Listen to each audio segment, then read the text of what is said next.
আজকের দিনের আলোচনার বিষয় হচ্ছে জেনারেশন এবং রাজনীতি। এনসিপি বা জেনারেশন জেড, এই জেনারেশনটা মূলত 5ই আগস্টের পরে লাইমলাইটে চলে আসে এবং 5ই আগস্টে এর আগের প্রায় 36 দিন তারা আন্দোলন করে একটা 15 বছরের খুবই একটা স্ট্রং সরকারকে তারা ফেলে দেয়। এখন মজার বিষয় হলো, এই সরকারকে ফেলে দেওয়ার পরে এই যে একটা জেনারেশন, এই জেনারেশনটা পরবর্তীতে কেন দিক হারিয়ে ফেললো এবং বিভিন্ন দুর্নীতিতে জড়িয়ে গেল, এর নেপথ্যে কি, এগুলো নিয়ে আমরা আজকে আলোচনা করব। ভবিষ্যতে রাজনীতি মূলত গতানুগতিক ধারায় থাকবে না, অনেকখানি ডিজিটাল হয়ে যাবে এবং এই সব বিষয় সাধারণত জেনারেশনের যে ফ্যাক্ট গুলো আছে এগুলো সামনে আসবে। সো বিএনপি, জামাত, এনসিপি সহ যে রাজনৈতিক দলগুলো বর্তমানে আছে, আমি যেটা ধারণা করছি, এটা আমার একান্তই ব্যক্তিগত ধারণা, আজ থেকে 10 বছর পরে আপনারা যদি দেখেন কখনো হঠাৎ করে নতুন কোনো রাজনৈতিক দল সামনে চলে আসে, তাহলে আপনাদের অবাক হওয়ার কিছু নেই। অর্থাৎ বিএনপি বা জামাত বা এনসিপিও এই জায়গায় বিলুপ্ত হয়ে যেতে পারে এবং এইটা হওয়ার সম্ভাবনা কিন্তু একেবারে এর পার্সেন্টেজ একেবারেই কম নয়। এর কারণগুলো এখন আমরা ব্যাখ্যা করব। প্রথম কথা হচ্ছে, বিগত 15 বছরে আওয়ামী লীগ যে পরিমাণে দুর্নীতির সাথে জড়িয়ে গেছে, প্রত্যেকটা ডেটা ডিজিটালি রেকর্ডেড রয়েছে। 5ই আগস্টের আগে এনসিপি যেহেতু নতুন ভাবে আত্মপ্রকাশ করেছিল, তাদের ট্র্যাক রেকর্ড একবারেই জিরো ছিল, একবারে নিষ্পাপ শিশুর মতো, সেখানে তাদের কোনো ধরনের রেকর্ডস আসেনি। কিন্তু 9 মাসের মধ্যে তারা প্রায় 300 কোটি টাকার মতন এক দুর্নীতি এবং এছাড়াও প্রায় তাদের যে নেতা রয়েছে বা চিটাঙ্গে 1000 কোটি টাকার মতো দুর্নীতি, এই যে জিনিসগুলো সামনে চলে আসছে, এগুলো কিন্তু পরবর্তী সময় তদন্ত হবে।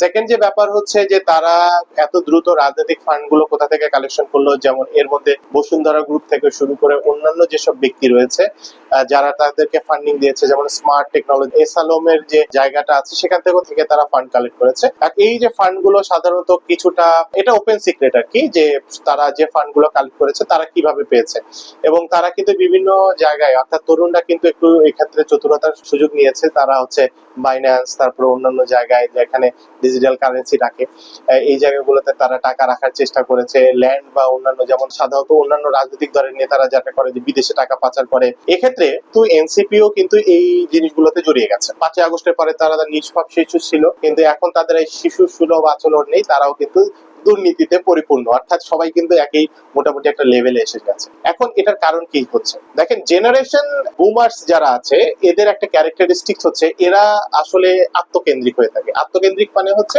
তারা সাধারণত যে কোনো জিনিস যখন পায় সেটা চেষ্টা করে, কারণ ওরা যে জেনারেশনটা পার করে আসছে, তারা যেটা দেখে আসছে, শিখে আসছে যে যত বেশি নিজের জন্য সেভ করা যায় তত বেশি ভালো। আসলে এটা যে এই সময় রাখাটা, অর্থাৎ ধরে রাখাটা কষ্টকর, এই জিনিসটা কিন্তু তারা এখনো আত্মস্থ করতে পারেনি বা শিক্ষা নিতে পারেনি। যে কারণে দেখা যাচ্ছে যে বিএনপি বা অন্যান্য যেসব রাজনৈতিক দল আছে, বিশেষ করে জামাত, এরা কিন্তু যত পারে খালি নিচ্ছে এবং স্টোর করছে আর কি, যে পরবর্তী সময় কাজে লাগবে। সো এনসিপি হঠাৎ করে যখন 5 তারিখের পরে আসলো, তারা কিন্তু এই বুমার্সদের ফাঁদে পড়ে গেছে। কিন্তু বলা বাহুল্য যে এনসিপি কে কিন্তু মানে এই যে জেনারেশন জেড কে কিন্তু মোটামুটি যারা লিড করেছে তারা ছিল মিলিনিয়ার নামক একটা জেনারেশন। সো জেনারেশন জেড যে কাজটা করলো, যখন তারা ক্ষমতার স্বাদ পেল, এবং এই লোভটা কিন্তু বুমার্সদের সবচেয়ে বড় একটা কোয়ালিটি হচ্ছে এরা মানুষকে খুবই লোভ দেখাতে পারে। তো এখন যারা সাধারণত আমলা বা অন্যান্য সরকারি কর্মকর্তারা রয়েছে বা রাজনৈতিক দলের উচ্চ পর্যায়ে যারা আছে, এরা কিন্তু লোভ, অর্থাৎ লোভটা কিন্তু খুব দেখাতে পারে। তো এখন দেখা যাচ্ছে যে একটা জেনারেশন জেড যার বয়স হচ্ছে 22 বা 25, তার সামনে 500 কোটি টাকা এনে দিয়ে দিয়েছে। তো 500 কোটি টাকার লোভ তো সাধারণত সামলানো খুবই কঠিন আর কি। সো এই ব্যাপারটা দিয়ে সাধারণত যারা জেনারেশন জেড থেকে যারা উঠে এসে যারা এনসিপি বা অন্যান্য দল গঠন করেছে, তাদেরকে ট্র্যাপ করা হয়েছে।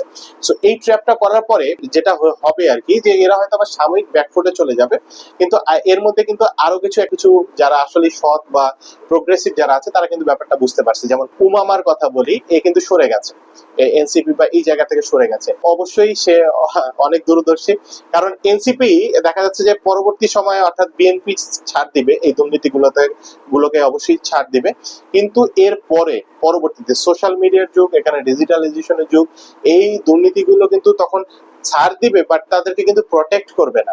হ্যাঁ, সো দেখা যাচ্ছে যে এই যে নিউজগুলো এখন যেগুলো আর কি মানে দাবিয়ে রাখা হয়েছে, এই নিউজগুলো কিন্তু তখন ফলাও করে বের হতে থাকবে। সো যখন ফলাও করে বের হতে থাকবে, তাহলে এনসিপি বা এই যে দলগুলো যারা নতুন, যারা টাকা পয়সা গুলো মোটামুটি 3, 4, 5 হাজার কোটি টাকা তারা মোটামুটি নিয়ে ফেলেছে, তারা কিন্তু এই টাকাগুলোকে ইউটিলাইজ করতে পারবে না।